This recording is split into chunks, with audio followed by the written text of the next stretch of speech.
In a New York City courtroom, former President Donald Trump's defense team begins its case in the civil fraud trial. And back on the stand, Donald Trump Jr. Now, prosecutors rested their case last week. They're seeking $250 million in fines and want to bar the Trump family from doing any business in the state of New York.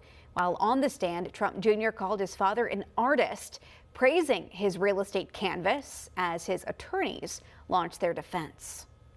They have nothing as it relates to a case other than, I guess, an overzealous attorney general who would destroy all of New York business by going after transactions where there are no victims. This case is about fraudulent statements of financial condition.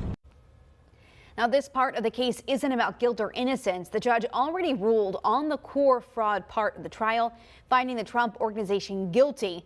This part is to decide other matters and penalties. Trump and his legal team say they intend to file for a mistrial, accusing the judge of being biased against the former president.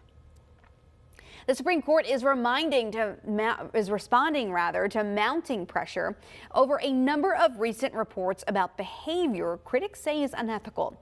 The court is now publishing its first ever ethics code that establishes rules and principles for members of the court. Fox's correspondent Matt Finn shares details. The Supreme Court is adopting its first ever code of conduct. The document is an attempt to blunt criticism of how the court polices its own behavior after months of headlines questioning whether some justices have acted unethically. Many of those stories focused on Justice Clarence Thomas and his failure to disclose travel and gifts he received from wealthy conservatives, including Harlan Crow. Justices Samuel Alito and Sonia Sotomayor have also been under scrutiny. The American people have the right to expect those who are serving in high office to meet high ethics and transparency, obviously standards. Left unclear how the rules would be enforced or by whom. The new guidelines are based on a code of conduct that applies to federal judges, but not the Supreme Court.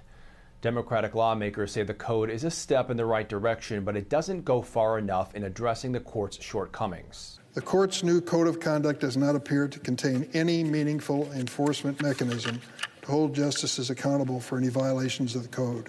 Republicans have called Democratic complaints and investigations into the justices politically motivated. But the whole thing is idiotic anyway, and it's not oversight, it's overreach. The court itself has recognized shortcomings on the reporting of the justices when they take trips and things like that. Recent polling by Gallup shows public confidence in the court is at historic lows. In Los Angeles, Matt Finn, Fox News.